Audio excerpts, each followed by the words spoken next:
আজ আমরা নিয়ে এসেছি রেলওয়ে গ্রুপ ডি 2019-এর অল শিফট ম্যাথ ক্লাস 22 নিয়ে, যার মধ্যে আজকে আমরা 29/2022 শিফট 2-তে আসা সমস্ত ম্যাথের আমরা সমাধান করবো। আমাদের কিন্তু এই সিরিজের মধ্যে 21টা ক্লাস দেওয়া হয়ে গেছে, এখন অবশ্যই দেখে নিও। আগামী পরীক্ষার জন্য এই ধরনের প্রশ্ন ব্যাচ করে যাওয়াটা কিন্তু খুবই দরকার। সো দেখে নেওয়া যাক এই শিফটে কেমন ধরনের প্রশ্ন এসেছিল। প্রথম প্রশ্ন এখানে কি বলছে, দুই প্রার্থীর মধ্যে নির্বাচনে বলছি বিজয়ী 1854টা ভোট এবং পরাজিত প্রার্থী 618টা ভোট পান। দুই প্রার্থীর মোট প্রাপ্ত ভোটের কত শতাংশ বিজয়ী প্রার্থীর পক্ষে গেছে? তার মোট ভোট কত? 1854, আর এখান থেকে হচ্ছে 618। তো এখান থেকে পাচ্ছি আমি 62, 10 হচ্ছে এখান থেকে 72, 18, 6 হচ্ছে 24। টোটাল হচ্ছে এই ভোটটা 2472টা ভোট। তার মধ্যে বিজয়ী প্রার্থী পাচ্ছে কত না 1854। তাহলে ইন্টু হচ্ছে 100 করলে কত পাবো আমরা এখান থেকে, তাই না? তো মোটামুটি একটা আমাদের একটু ভাগ করে দেখতে হবে। কাটাকুটি তো যায় এখান থেকে, আমরা এক কাজ করি, যেরকম আছে সেরকম থাক। আমরা 24টা এখানে দেখি, 24, 72।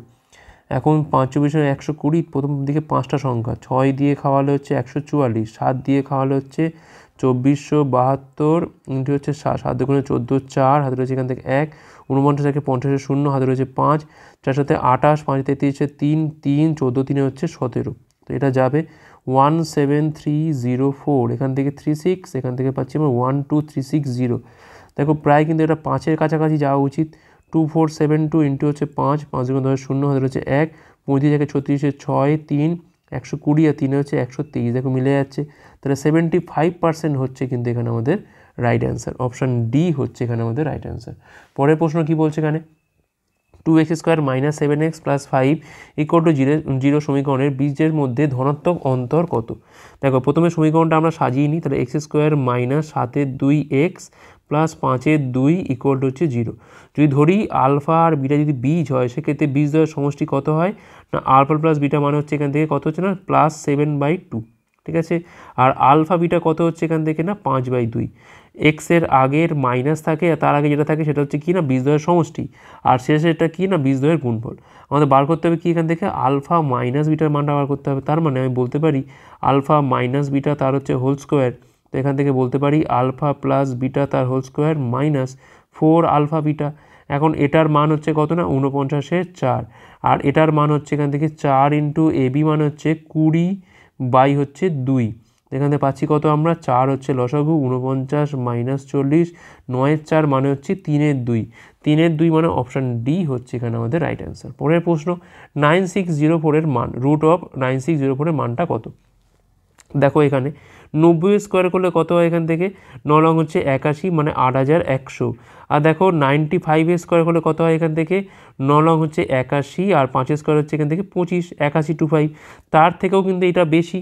তাহলে 74 তো হবে না, এখান থেকে 89ও হবে না, 72 হবে না, 98 হচ্ছে এখানে আমাদের রাইট অ্যান্সার। ঠিক আছে, জাস্ট আমরা এই কটার স্কোয়ার দেখে কিন্তু আমরা বলতে পারছি যে এটা কার স্কোয়ার। আর যদি ভেঙে দেখতে যাও তাহলে দেখো দাগ দিয়ে দিয়ে করি আমরা। তার 9 স্কোয়ার হচ্ছে এখান থেকে 81 হয়, এখান থেকে 1504 হয়, 9-এর দ্বিগুণ হচ্ছে এখানে বসে মানে 18 বসে, আর এখানে আমরা কত বসাবো, নিশ্চয়ই 8 বসাবো, তবে হবে কত না 1504। তবে 98 হচ্ছে এখানে আমাদের রাইট অ্যান্সার। পরের প্রশ্ন, একটা বৃত্তের ক্ষেত্রফল হচ্ছে এত, বৃত্তের পরিধি কত? তাহলে পাই আর স্কোয়ারের মানটা দিয়ে দিয়েছে কত 196 পাই, পাই পাই কাটে, তাহলে এখান থেকে আর স্কোয়ারের মানটা হচ্ছে এখান থেকে 14 স্কোয়ার। তাহলে আর এর মানটা হচ্ছে কত না এখান থেকে 14, বৃত্তের পরিধি কত না 2 পাই আর, 2 ইন্টু 22-এর 7 ইন্টু হচ্ছে 14, 2 দিয়ে কালো পাচ্ছি এখান থেকে 7 দিয়ে কালো 2 পাচ্ছি এখান থেকে 4, 22 হচ্ছে এখান থেকে 88 মিটার, অর্থাৎ অপশান বি হচ্ছে এখানে আমাদের রাইট অ্যান্সার। নেক্সট চলো। তো এখানে বলছে যদি রতনের বয়স যতীনের বয়সের 1/3 হয় এবং তাদের বয়সের যোগফল যদি 84 হয়, তাহলে যতীনের বয়স কত? আমি ধরলাম এখানে যতীনের বয়স যদি 3 হয়, তাহলে রতন কত হবে? সেটা বাংলা লিখলাম কেন, এটা 3 হয়, তাহলে রতনের বয়স কত হবে এখান থেকে? নিশ্চয়ই 1-এর 3 মানে হচ্ছে 1, তাহলে এদের যোগফল মানে কত না 3 আর 1-এর যোগফল হয় 4, 4-এর মান এখান থেকে 84, তাহলে 1-এর মানটা পাচ্ছি এখান থেকে আমরা কত না 21 পাচ্ছি। তাহলে যতীনের বয়স কত হবে এখান থেকে না 3-এর মান হচ্ছে 3 ইন্টু 21 সমান হচ্ছে এখান থেকে 63 বছর। অপশান সি হচ্ছে এখানে আমাদের রাইট অ্যান্সার। পরের প্রশ্ন কি বলছে এখানে, তো এখানে বলছে 1.5 মিটার লম্বা ছেলে একটা 4 মিটার উঁচু আলোর পোস্ট থেকে 3 মিটার দূরে দাঁড়িয়ে আছে। পোস্টের ওপর থেকে তার আলো মানে আলো পড়ে তার ছায়া নিক্ষেপ করে, ছেলেটির ছায়া দৈর্ঘ্য কত? তা ধরলাম এই হচ্ছে এটা ভূমিটা, এটা হচ্ছে 4 মিটার উঁচু হচ্ছে আলোর পোস্ট, এটা হচ্ছে 1.5 মিটার ছেলেটা, এটা নাম দিলাম এ বি, এটা হচ্ছে সিডি। এখন এখান থেকে আমরা ছায়ার, আমি যদি আলোটা ফেলি এখান থেকে, তাহলে এরমভাবে পড়বে পুরো। আচ্ছা এই পড়লো, আর এখান থেকে আমি এটাকে বঞ্চ জুড়ে দিই, তাহলে এই জুড়ে দিলাম এখান থেকে। মোটামুটি জুড়ে গেছে এখান থেকে, ঠিক আছে থাক। আচ্ছা, তো আমি দেখলাম এইটা হচ্ছে কত না, এটা কিন্তু 3 মিটার, এটা হচ্ছে আমার 3 মিটার, গ্যাপটা হচ্ছে 3 মিটার। আমি ধরলাম এইটুকু হচ্ছে ছায়া, তাহলে এটা হচ্ছে আমার এক্স মিটার, ঠিক আছে। আমি ধরলাম এই কোণটা হচ্ছে আমার থিটা, ঠিক আছে। এখন দেখো যদি আমি এই থিটা সাপেক্ষে ট্যান থিটার মান কোনটা থেকে ধরবো আমরা, ত্রিভুজ ধরো নাম দিলাম এটা হচ্ছে ই নাম দিলাম, ত্রিভুজ এ বি ই থেকে কি পাই আমরা, এ বি থেকে কী পাই, ট্যান থিটা মানে হচ্ছে লম্ব বাই ভূমি, লম্ব মানে কোনটা, এই কোণের সামনের বাহুটা হচ্ছে লম্ব, মানে 4 বাই ভূমি কত হবে না, এটা হচ্ছে 3 আর এটা হচ্ছে এক্স, তাহলে মিলিয়ে কত হবে না 3 প্লাস এক্স হবে। তাহলে পেলাম কত এখান থেকে না 3 প্লাস এক্স। আবার ছোট যে ত্রিভুজটা আছে ডিইসি এর রেসপেক্টে ট্যান থিটার মানটা কত হবে এখান থেকে, লম্ব বাই হচ্ছে ভূমি 1.5 বাই হচ্ছে এক্স হবে। এখন এই দুটোকে যদি আমি কম্পেয়ার করি কী পাবো এখান থেকে না, 4 by 3 plus x equal to 1.5 by হচ্ছে এক্স, তাহলে 4x, এখানে পাচ্ছি আমরা 4.5, এখানে পাচ্ছি আমরা 1.5x, বিয়োগ করলে পাচ্ছি কিন্তু আমরা 2.5x সমান হচ্ছে 4.5, তাহলে এক্সের মানটা পাচ্ছি এখান থেকে 45 বাই হচ্ছে 25, যেটা করলে পাচ্ছি আমরা 5 দিয়ে কাটা পাচ্ছি আমাদের থেকে 5 লং 5 2 মানে 5 5, তো এখানে পাচ্ছি আমরা কত না 1.8 পাচ্ছি, তাহলে 1.8 মিটার, অপশান এ হচ্ছে এখানে আমাদের রাইট অ্যান্সার। আশা করি বোঝা গেছে। ট্যান থিটার রেসপেক্টে আমরা একবার বড় ত্রিভুজটা নিলাম, একবার আমরা ছোটো ত্রিভুজটা নিলাম, নিয়ে আমরা এখানে কম্পেয়ার করলাম। পরের প্রশ্ন, cos to the power 4a minus sin to the power 4a equal to K হয়, তাহলে 1 প্লাস কে আর 1 মাইনাস কে বাই হচ্ছে 1 মাইনাস কে এর মানটা এখানে কত হবে। আচ্ছা, তো দেখা যাক কী হবে এখান থেকে। দেখো cos টু দি পাওয়ার 4 মানে হচ্ছে আমি বলতে পারি এখানে cos স্কোয়ার এ তার বাইরে হচ্ছে স্কোয়ার মাইনাস সাইন স্কোয়ার এ তার বাইরে হচ্ছে স্কোয়ার ইকুয়াল টু কত এখান থেকে না কে। এখন এটা হচ্ছে আমার এ স্কোয়ার মানে বি স্কোয়ার ফর্মুলা, একবার এদের মধ্যে হবে যোগ, তাহলে cos square plus sine square A, মানে এটা অলরেডি আমার এখানে 1 হয়ে যাচ্ছে, পড়ে আছে কত এখান থেকে cos স্কোয়ার এ মাইনাস হচ্ছে সাইন স্কোয়ার এ, যার মান হচ্ছে এখান থেকে কে। তাহলে 1 প্লাস কে মানে হচ্ছে 1 প্লাস cos স্কোয়ার এ, cos স্কোয়ার এ মাইনাস হচ্ছে এখান থেকে সাইন স্কোয়ার এ, আর 1 মাইনাস মানে 1 মাইনাস cos স্কোয়ার এ প্লাস হচ্ছে কত এখান থেকে না সাইন স্কোয়ার এ, ঠিক আছে। এখন দেখো কী পাচ্ছি এখান থেকে আমরা 1 মাইনাস সাইন স্কোয়ার মানে কি না cos স্কোয়ার আসছে এখান থেকে, আর অলরেডি cos স্কোয়ার উপরে আছে, আর 1 মাইনাস cos স্কোয়ার মানে হচ্ছে এখান থেকে পাচ্ছি আমরা হচ্ছে সাইন স্কোয়ার এ প্লাস সাইন স্কোয়ার একটা রয়েছে এখান থেকে, তাহলে এখানে পাচ্ছি আমি দুটো cos স্কোয়ার এ, তলায় দুটো সাইন স্কোয়ার এ, 2 2 কাটলে cos বাই সাইনের হোল স্কোয়ার, তার মানে হচ্ছে এখান থেকে পাচ্ছি আমরা কটের square A. Okay, option A হচ্ছে এখানে আমাদের রাইট অ্যান্সার। পরের প্রশ্ন কী বলছে এখানে, 0 এবং 45 ডিগ্রির মধ্যে কোণের ত্রিকোণমিতিক অনুপাতের প্রেক্ষিতে সাইন 58 ডিগ্রি প্লাস কস 82 ডিগ্রিকে প্রকাশ করো। তো এটা আমরা এক কাজ করতে পারি, সাইন 58 ডিগ্রি আর হচ্ছে এখানে কস 82 ডিগ্রি, আচ্ছা এটা 45 না 90 ডিগ্রি রেসপেক্টে হবে এটা। আচ্ছা দেখো এটা আমাদের পুরো কোণের যে ফর্মুলা আছে সেখান থেকে আমরা চলে আসবে, 58কে কী লিখতে পারি আমরা এখান থেকে 90 থেকে কত বিয়োগ করতে হয় না 32 বিয়োগ করতে হয়, আর এখানে দেখো একইভাবে আমরা এখানে 82 কী লিখতে পারি আমরা এখান থেকে না 90 থেকে 8 বিয়োগ করলে হয় 82। এখন সাইন 90 মাইনাস থিটা কী হয় না কস থিটা হয়, যার মান হচ্ছে এখান থেকে কস 32 ডিগ্রি, আর কস 90 মাইনাস থিটা মানে কী হয় না সাইন থিটা হয়, যার মান হচ্ছে এখান থেকে সাইন 8 ডিগ্রি। দেখো কস 32 সাইন 8 কোথায় আছে এখানে, এখানে অপশান বিতে আছে, অপশান বি হচ্ছে এখানে আমাদের রাইট অ্যান্সার। ওকে, অপশান বি হচ্ছে রাইট অ্যান্সার। পরের প্রশ্ন কী বলছে এখানে, পরপর 3টে ছাড় ড্যাশ একক ছাড়ের সাথে সমান, পরপর 3টে ছাড় কোন একক ছাড়ের সাথে সমান। দেখো 4 আর 5কে আমরা আগে মার্চ করি, তাহলে 4 প্লাস 5 4 ইন্টু 5 বাই হচ্ছে 100, ঠিক আছে। তো এখানে পাচ্ছি আমরা 9 পাচ্ছি, আর এখানে পাচ্ছি আমরা কত না 20 মানে হচ্ছে 0.20, তখন এখানে পাচ্ছি আমরা কত না 8.80 বা 8.8 পাচ্ছি। এখন 8.8 আর হচ্ছে এখান থেকে 14%, এই দুটোকে মার্চ করি আমরা, তাহলে 8.8 প্লাস 14 মাইনাস 8.8 ইন্টু হচ্ছে 14 বাই হচ্ছে 100, তো এখানে পাচ্ছি কত আমরা 8 14 হচ্ছে এখানে 22.8 পাচ্ছি, আর এই গুণটা করলে পাচ্ছি এখান থেকে আমরা 8 14 হচ্ছে 112, 2 হাতের হচ্ছে এখান থেকে 11, 14 8 হচ্ছে 112, আর 11তে পাচ্ছি এখানে কত না 123 পাচ্ছি, 1 2 3 2। এখন এখানে এক ঘর বাদে পয়েন্ট আছে, আর এখানে আছে 100, মানে আরও 2 ঘর আগে পয়েন্ট যাবে, তাহলে 1.23 এখান থেকে বাদ যাচ্ছে, তাহলে 22.8 থেকে যদি আমি এখানে 1.23 বাদ দিই কত পাচ্ছি এখান থেকে আমরা, তো ধরে নিই যেটা শূন্য আছে, 7 2 একে 3 5, আর এখানে পাচ্ছি আমরা কত না 1, তাহলে এখানে পাচ্ছি আমি 21.57, অপশান সি হচ্ছে এখানে রাইট অ্যান্সার। পরের প্রশ্ন কী বলছে এখানে, 12,500 টাকার ওপর চক্রবৃদ্ধি সুদ খুঁজে বের করো যেখানে 3% হারে 3 বছরের জন্য যখন সুদ বার্ষিকভাবে চক্রবৃদ্ধি হয়। তার মানে 3% হারে 3 বছরে আমাদের এই টাকাটার ওপর সুদটা বার করতে হবে, ঠিক আছে। তো আমরা কাজ করি, এটা কিন্তু আমাদের ফর্মুলায় ফেরার থেকে যদি আমরা এফেক্টিভ রেট ধরে করি তাহলে অনেক বেশি সুবিধা হবে। দেখো প্রথমে আমরা 2 বছর করি, 3 3 3 3 বছরে হচ্ছে 3% করেই আছে। প্রথমে দুটোকে আমরা মার্জ করি, তাহলে 3 + 3 ইন্টু 3 বাই হচ্ছে 100, এখানে পাচ্ছি কত আমরা 6.09।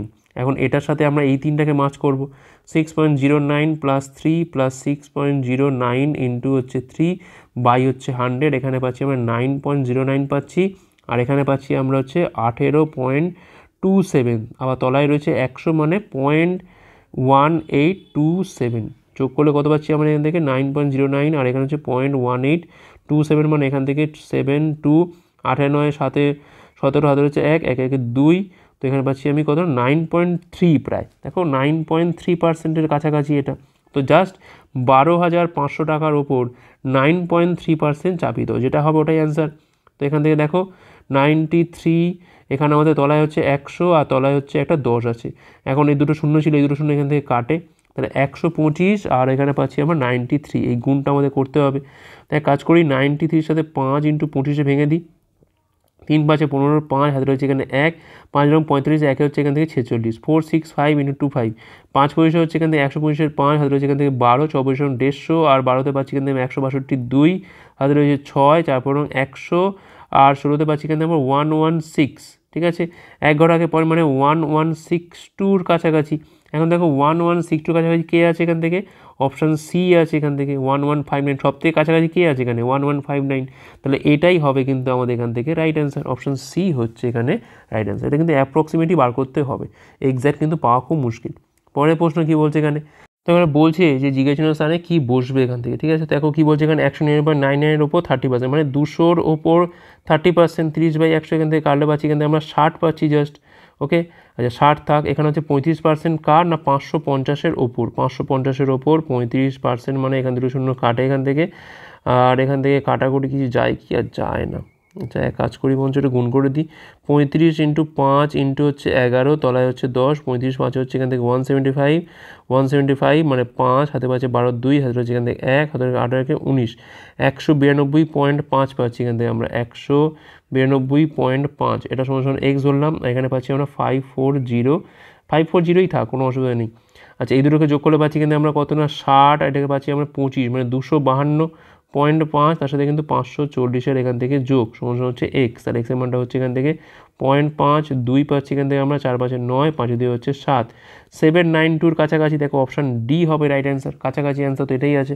পরের প্রশ্ন, এনটি নোটবুকের ক্রয় মূল্য হচ্ছে এত টাকা, তবে এমটি নোটবুকের এক্স ক্রয় মূল্যের মধ্যে কোন সম্পর্কটি সঠিক। দেখো এন খানা নোটের ক্রয় মূল্য কত না 1680 টাকা, তাহলে একখানা নোটের ক্রয় মূল্য কত হবে এখান থেকে 1680 বাই হচ্ছে এখানে এন, তাহলে এমটা নোটের এক্স ক্রয় মূল্যের সাথে কোন সম্পর্ক, তাহলে এম খানা নোটের ক্রয় মূল্য কত হবে এখান থেকে না এম ইন্টু 1680 বাই হচ্ছে এন, যেটার মান দেওয়া আছে এখান থেকে কত না এখানে এক্স দেওয়া আছে, তো এখান থেকে আমরা লিখতে পারি যে এক্স বাই এম। দেখো প্রথম অপশানটা তো হবে না, আমি এখান থেকে অপশান দেখো এম এক্স এম দুটোতে হবে না, এম কাটাকুটি হবে, এটা তো হবে না। দেখো কোনাকুনি গুণ করে দেখো পাচ্ছি এখান থেকে আমরা এম এন পাচ্ছি এখান থেকে, আর 1680 ইন্টু এক্স পাচ্ছি, তো এটাও তো হচ্ছে না।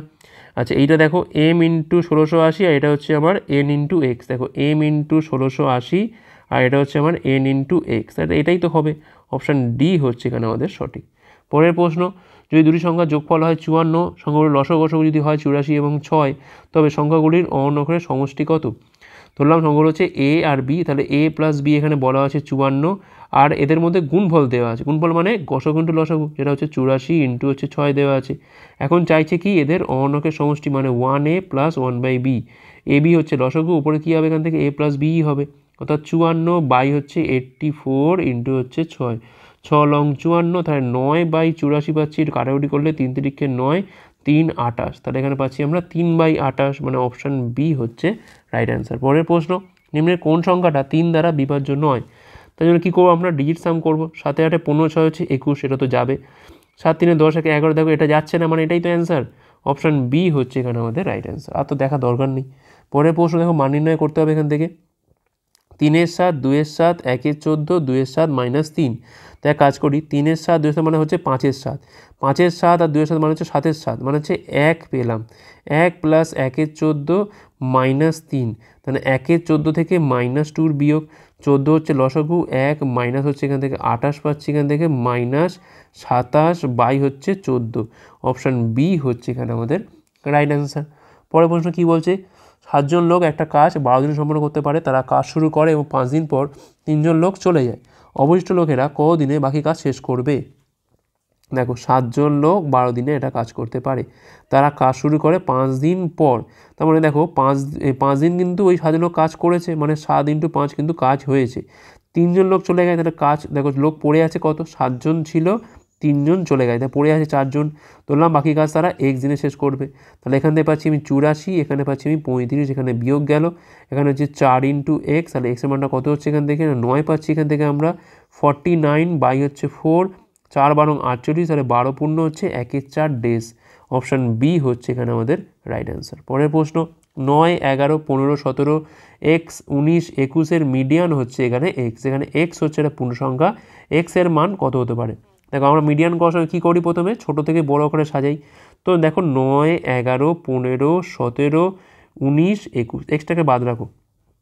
এখন দেখো এখান থেকে 3টে বাদ দিলাম, এখান থেকে 3টে বাদ দিলাম, তাহলে মাঝখানে যে সংখ্যাটা থাকবে ওটাই তো মিডিয়ান, যেটা বলে দিয়েছে এখানে x, তাহলে 15 আর 17 মাঝখানে কে আছে, নিশ্চয়ই 15 যোগ 17 বাই 2 করলেই তো পেয়ে যাবো, কত হবে সেটা 16, তাহলে অপশান সি হচ্ছে এখানে আমাদের রাইট অ্যান্সার। ওকে, অপশান সি হচ্ছে এখানে আমাদের রাইট অ্যান্সার। পরের প্রশ্ন কী বলছে এখানে, 0.2 বলে দিয়েছে, দেখো মান নির্ণয় করতে বলেছে এখান থেকে, তার মানে 0.2-র কিউব আর এখান থেকে 0.02 তার হচ্ছে কিউব, এখানে পাচ্ছি আমরা কত না 8 পাচ্ছি এখান থেকে, তাই তো, তাই কাজ করে দেখো 2/10-এর কিউব পাচ্ছি এখান থেকে আমরা, আর 2 পাচ্ছি এখান থেকে আমরা 100 তার হচ্ছে কিউব।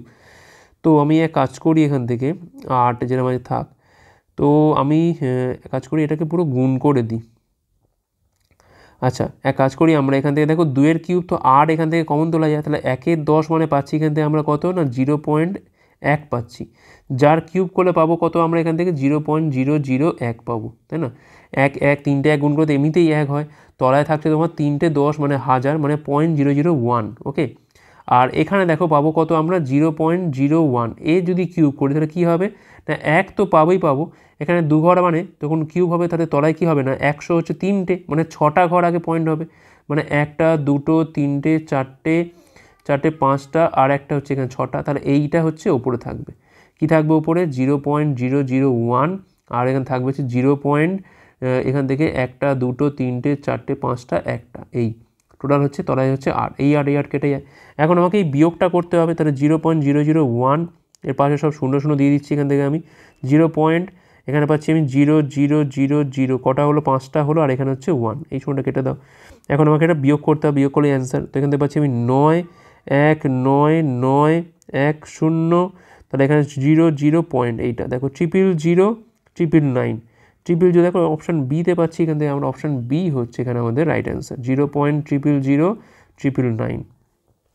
পরের প্রশ্ন, একটা খেলার ক্রয় মূল্য বলছে কত 210 টাকা, এটির এমআরপি কত হওয়া উচিত যাতে কি না 5% ছাড় দেওয়ার পরও 90% লাভ হয়, তাহলে ধরলাম এমআরপিটা এমআরপিই, ঠিক আছে, এখন এর উপর ছাড় দিচ্ছি কত না 5%, তখন হলো কত না 95/100, এখন এটা কনভার্ট হয়ে গেল কিসে এসপিতে কনভার্ট হয়ে গেল। আবার দেখো 210 টাকা ক্রয় মূল্য বলেছে, তারা বলছে 90% লাভ, তার মানে নিশ্চয়ই 119/100, তাহলে এটাও কিন্তু আমার এসপি, দুটো এসপি আমি এখানে সমান করে দিলাম, ঠিক আছে। এখন দেখো এই দুটো শূন্য এখান থেকে কাটে, 19 5-এ হচ্ছে 95, 5 দিয়ে কালো পাচ্ছি এখান থেকে আমরা 20, তাহলে এমপির মানটা কত হচ্ছে এখান থেকে না 21 ইন্টু হচ্ছে 20, 21 দুগুণ হচ্ছে এখান থেকে 42, 420 টাকা হচ্ছে এখানে আমাদের এমআরপি, অপশান সি হচ্ছে এখানে আমাদের রাইট অ্যান্সার। পরের প্রশ্ন কি বলছে এখানে, একটা গাড়ি 20 কিমি/ঘন্টা বেগে 80 কিমি যাত্রা করে এবং পরবর্তী 30 কিমি/ঘন্টা যাত্রা করে, তার গড় বেগ কত হবে? অ্যাভারেজ স্পিড কি হয়, অনেকবার হয়েছে অঙ্ক, টোটাল ডিস্টেন্স বাই হচ্ছে টোটাল টাইম, তাহলে প্রথমে হচ্ছে 80 আর পরে হচ্ছে 30, টাইম লাগছে কত, প্রথমে হচ্ছে লাগছে 80/20 আর পরেরটা লাগছে হচ্ছে 30/30, আর এখানে পাচ্ছি আমরা 110, এখানে পাচ্ছি আমরা 4 + 1 মানে হচ্ছে 5 পাচ্ছি, তাহলে 22 কিমি/ঘন্টা হচ্ছে এখানে আমাদের গড় বেগ, অপশান এ হচ্ছে রাইট অ্যান্সার। পরের প্রশ্ন, সরল করতে বলেছে এখান থেকে, তো গুণগুলো পাচ্ছি এখান থেকে আমরা 2x² মাইনাস হচ্ছে 5x প্লাস 6x² মাইনাস হচ্ছে এখান থেকে 24 প্লাস হচ্ছে এখান থেকে 18, 6 আর 2 পাচ্ছি এখানে আমরা 8x², এখানে পাচ্ছি আমরা -5x মাইনাস হচ্ছে এখান থেকে আমাদের 6 পাচ্ছি। দেখো অপশান কী আছে এখানে, -5x -6, তো অপশান একমাত্র ডিতে আছে, তাই না? 8x² -5x -6, ঠিকই আছে, অপশান ডি হচ্ছে এখানে আমাদের রাইট অ্যান্সার। পরের প্রশ্ন কী বলছে এখানে, নিচে লাইন গ্রাফে বলছে 2018 থেকে 2021-এ ম্যাঙ্গো এক্সপোর্ট দেখানো হয়েছে, কোন বছর প্রতি 100 ইউনিটের মূল্য ন্যূনতম ছিল? এখানে তো সংখ্যাটা তো বোঝা যাচ্ছে না কোনটা ম্যাঙ্গো। আচ্ছা, এইটা হচ্ছে আমার হচ্ছে কোয়ান্টিটি, আর এইটা মনে হচ্ছে প্রাইস। তো দেখো এখান থেকে কোয়ান্টিটি আর হচ্ছে এখান থেকে প্রাইস। তো দেখো এখানে সংখ্যাটা তো বোঝা যাচ্ছে না কিচ্ছু, আমার কাছে কিছু করার নেই। দেখো আমরা কী করতাম, সাপোজ ধরো দেওয়া আছে এখান থেকে ধরো 300টা ধরো কোয়ান্টিটি দেওয়া, ধরো সাপোজ ধরো এটা হচ্ছে 300, আর এটা ধরো দেওয়া আছে কত না 600 দেওয়া আছে, তো দামটা হয়তো দেওয়া হচ্ছে 600, ঠিক আছে। এখন 300 পিসের দাম কত না 600, তাহলে একের দাম কত 2, তাহলে 100-র দাম কত না 200। তো এই করে করে আমরা প্রত্যেকটার ক্ষেত্রে বার করতে পারতাম, এখান থেকে বার করার পর যেটার ক্ষেত্রে যে বছর কম সেটা হচ্ছে আমাদের অ্যান্সার হতো, ঠিক আছে। পরীক্ষার হয়তো এরকম থাকবে না, আবসা থাকবে না, পরিষ্কার থাকবে। তোমরা কিন্তু তখন একটার মাল বার করার পর 100 ইউনিটের মাল হিসেব করলে কিন্তু তোমরা এখানে পেয়ে যাবে যে কোনটা অ্যান্সার, ঠিক আছে। এখানে কিছু করার নেই আমার। নিম্নের কোন দ্বিঘাত সমীকরণের একটা বীজ হচ্ছে 2 + √5? তো দেখো সবসময় মনে রাখবে, যখনই এরকম করণী দিয়ে থাকবে না 2 + √5, তাহলে মনে রাখবে তার আর একটা বীজ কিন্তু অবশ্যই এটার অনুবন্ধী করণী, অর্থাৎ 2 - √5 থাকবেই। তাহলে সেখানে সমীকরণটা কী হবে না, x² মাইনাস বীজদ্বয়ের মধ্যে সমষ্টি ইন্টু হচ্ছে x, আর লাস্টে হচ্ছে বীজদ্বয়ের মধ্যে গুণফল = 0। এইটা হচ্ছে সমীকরণের একটা স্ট্যান্ডার্ড। তাহলে এখান থেকে x² থাকলো, দুটো বীজের সমষ্টি কত হচ্ছে এখান থেকে না 2 + √5 + 2 - √5 কত পাচ্ছি এখান থেকে আমরা, কালটা পাচ্ছি কিন্তু আমরা 4, তাহলে এখানে পেলাম আমরা -4x। আর গুণফল কত হবে, গুণফল করলে পাবো এখান থেকে এটা a + b, এটা হচ্ছে a - b। কী হবে এটা, একবার হবে a², একবার হবে b²। তাহলে এখান থেকে 4 - 5 মানে পাচ্ছি কিন্তু আমরা -1, তাহলে x² - 4x - 1 = 0। অপশান দেখো কোথায় আছে, অপশান বি হচ্ছে এখানে আমাদের রাইট অ্যান্সার। ওকে, পরের প্রশ্ন কী বলছে এখানে, 7 সেমি বাহু বিশিষ্ট বর্গক্ষেত্রের পরিবৃত্তের পরিধি নির্ণয় করতে হবে। একটা বর্গক্ষেত্র আছে এখানে, তার আবার পরিবৃত্ত মানে তার বাইরের দিকে একটা বৃত্ত আছে, ঠিক আছে। এখন দেখো বর্গক্ষেত্রের যে কর্ণটা পাচ্ছি আমরা, সেটা সমান কি না বৃত্তের কিন্তু এখানে ব্যাস, অর্থাৎ 2r সমান এখানে a√2, যেখানে এটা হচ্ছে বর্গক্ষেত্রের বাহু, ঠিক আছে। এখন দেখো 2r, তাহলে এখানে এটা কত এখান থেকে না 7√2, তাহলে r এর মানটা পাচ্ছি এখান থেকে কত না 7√2 বাই হচ্ছে 2, তাহলে বলতে পারি এটা 7√2, কারণ 2 মানে কি, আবার 2 মানে হচ্ছে √2 × √2, তাহলে ওপর নিচে কাটাকুটি করলে 7/√2 পড়ে থাকে। কী চাইছে আমার এখান থেকে, পরিধি, মানে 2πr। দেখো আমি এখান থেকে এই মানটা বসালেই তো হয়ে যেতে পারতো। দেখো 2r এর মানটা কত, 2 আর r এর মানটা কত এখান থেকে না 7√2, আর পায়ের মান কত 22/7। দেখো 7 এখান থেকে কাটে, তাহলে 22√2, এটা হচ্ছে অ্যান্সার, অপশান ডি হচ্ছে রাইট অ্যান্সার, ঠিক আছে। এইটা আর আমার এখানে বার করতে লাগলো না, কারণ এই মানটাই তো এখানে ডাইরেক্ট পুট করা যাচ্ছে। তাহলে এখান থেকে 22√2 হচ্ছে এখানে আমাদের রাইট অ্যান্সার। পরের প্রশ্ন কী বলছে এখানে, নিচে লাইন গ্রাফে বলছি ইম্পোর্ট করা বিভিন্ন পণ্য দেখানো হয়েছে, লাখে দেখানো হয়েছে 2020 এবং 2021-এ কিউ ধরনের পণ্যের গড় একই বছরে কোন ধরনের গড় ইম্পোর্টের সাথে সমান? কিউ 2021-এ হচ্ছে 20 এবং 21-এ, 20 হচ্ছে 20-তে হচ্ছে এইটা, আর 21-এ হচ্ছে এইটা 29.5 আর 22.5, মানে এখানে পাচ্ছি আমি 30, আর এখানে পাচ্ছি আমি 22, যোগ করলে পাচ্ছি এখানে 52, গড় করলে পাচ্ছি এখানে আমরা 26 হচ্ছে এখানে গড়। তো বলছে এখানে একই বছরে কোন ধরনের মানে কোন ধরনের প্রোডাক্টের গড়ের সাথে এটা সমান। দেখো 55 আর এখানে 30, 35 আর 20-তে পাচ্ছি এখানে কত 55, 27.5, এটা তো হচ্ছে না। আচ্ছা 28, 20-তে পাচ্ছি কিন্তু আমরা 48, করলে পাচ্ছি কিন্তু আমরা 24। আচ্ছা এখানে দেখো 36, আর এখানে পাচ্ছি কত আমরা 36, আর 30-এ পাচ্ছি আমরা 66, মানে 33 হচ্ছে না। আচ্ছা দেখো 32 আর 20-তে পাচ্ছি কিন্তু আমরা 52 পাচ্ছি, 52/2 করে আমরা পাচ্ছি দেখো 26, তেমন এটা সমান কার সাথে, টির সাথে সমান, অপশান এ হচ্ছে এখানে আমাদের রাইট অ্যান্সার। পরের প্রশ্ন কী বলছে এখানে, 10 বালতি জল একটা ট্যাঙ্ক ভর্তি করে, যেখানে প্রতি বালতির ধারণ ক্ষমতা কত না 14 লিটার। তাহলে প্রতি বালতি ধারণ ক্ষমতা 7 লিটার হলে একই ট্যাঙ্ক পূরণ করতে কটা বালতি লাগবে? দেখো প্রথমে ঢালছি আমি 10টা বালতি, প্রত্যেকের ক্যাপাসিটি কত না 14 লিটার, সমান হয়ে গেল একটা ট্যাঙ্কের ক্যাপাসিটি। এখন যদি প্রত্যেকটা বালতির ক্ষমতা হয় 7 লিটার, তাহলে কতগুলো বালতি লাগবে, ধরলাম খানা বালতি লাগবে। তাহলে দেখো 7 দিয়ে কাটা আছে আমরা 2, তাহলে এর মান কত হবে এখান থেকে না 20 হবে। আলটিমেট সেই তো আমরা ট্যাঙ্কটাকেই ভর্তি করবো, তাহলে 20 হচ্ছে এখানে আমাদের রাইট অ্যান্সার, অপশান বি। পরের প্রশ্ন দেখো সলভ করতে বলেছে, তোমরা এখানে গুণ করতে বলেছে 999, আর এখানে এটা 10,000 নয়, তো আমরা এটাকে আমরা 10,000 লিখবো, আর এটাকে আমরা 9 লিখবো। তাহলে এখান থেকে 3টে 9 1, তারপর হচ্ছে এখান থেকে 4টে 0 বসে গেল। আর এখান থেকে 991 ইন্টু হচ্ছে 9-এর গুণটা করি, 9 9, 9 লং 81-র 1, হাতে রয়েছে 8, 9 লং 81 আর 8 হচ্ছে 89-এর 9, হাতে রয়েছে এখান থেকে 8, 9 লং 81 আর 8 হচ্ছে এখান থেকে 89, 89919 এখান থেকে 9 9, এটা হচ্ছে 8। তো এই দুটোকে যোগ করে দিয়ে আমরা এখান থেকে 9 1 9 9 8 1 9, তো এখান থেকে সবই তো 9 আছে, কতগুলো 9 দেবো, 3 2 5, 3 3 6টা 9 প্রথমে আছে, 4 2 6টা 9, লাস্ট হচ্ছে 19 আছে, 19, 6টা 9, 3 3 6টা, 3 3 3 2 5টা, আচ্ছা এখান থেকে 3 3 6টা, এখানে কোনটা হবে, 3 3 6টা, হ্যাঁ এই তো অপশান সিটা আসছে, অপশান সি হচ্ছে এখানে আমাদের রাইট অ্যান্সার। লাস্ট কোশ্চেন কী বলছে এখানে, একটা ক্লাসে 40 জন ছাত্র আছে, শুধু ছেলে আর মেয়ে, মেয়েদের সংখ্যা ছেলেদের সংখ্যার 3/7, ক্লাসে ছেলেদের সংখ্যা নির্ণয় করো। আমি ধরলাম যে বয়েজদের সংখ্যা হচ্ছে এখান থেকে 7, তাহলে গার্লসের সংখ্যা কত হবে না, এদের হচ্ছে 3-এর 7, তার মানে কত হচ্ছে না 3 হচ্ছে। তো দেখো 7 আর 3 মিলিয়ে কত হয় না 10, ইকুয়াল হচ্ছে টোটাল স্ট্রেংথ কত না 40, তাহলে 1-এর মান পাচ্ছি কত এখান থেকে না 4 পাচ্ছি, তাহলে ছেলেদের সংখ্যা কত হবে এখান থেকে, 7-এর মান হচ্ছে এখান থেকে 7 × 4 28, 28 মানে অপশান এ হচ্ছে এখানে আমাদের রাইট অ্যান্সার। ওকে, আশা করি বোঝা গেছে। তোমরা যারা ডাব্লিউপি বা কেপি পরীক্ষার, কনস্টেবল কিংবা এসআই পরীক্ষার প্রিপারেশন নিচ্ছ, তারা কিন্তু আজকেই প্লে স্টোরে গিয়ে ডাব্লিউপি ম্যাথ এবং জিকে হেল্পার অ্যাপটার এই নামে সার্চ করতে পারো। এবার এই অ্যাপটা নামানোর পর তোমরা কিন্তু পেয়ে যাবে এর মধ্যে বিগত বছর সমস্ত প্রশ্নের সমাধান, গণিত প্র্যাকটিস সেট, গণিত mock test, GK practice set, GK mock test, static GK, প্রচুর পরিমাণে স্টাডি মেটেরিয়াল দেওয়া রয়েছে আমাদের এই অ্যাপটার মাধ্যমে। তোমরা কিন্তু আজকেই এটা চেক আউট করতে পারো। তো এই ছিল আমাদের ক্লাস ভালো হচ্ছে লাইক করো, কমেন্ট করো, অতগুলো পারলে শেয়ার ক্লাসের উপর পরের পাঠগুলোর জন্য আমাদের টেলিগ্রামে যুক্ত হতে পারো যে কোনো ক্লাসে পিডিএফ পাওয়ার জন্য। ভিডিও দেখার জন্য অনেক অনেক ধন্যবাদ।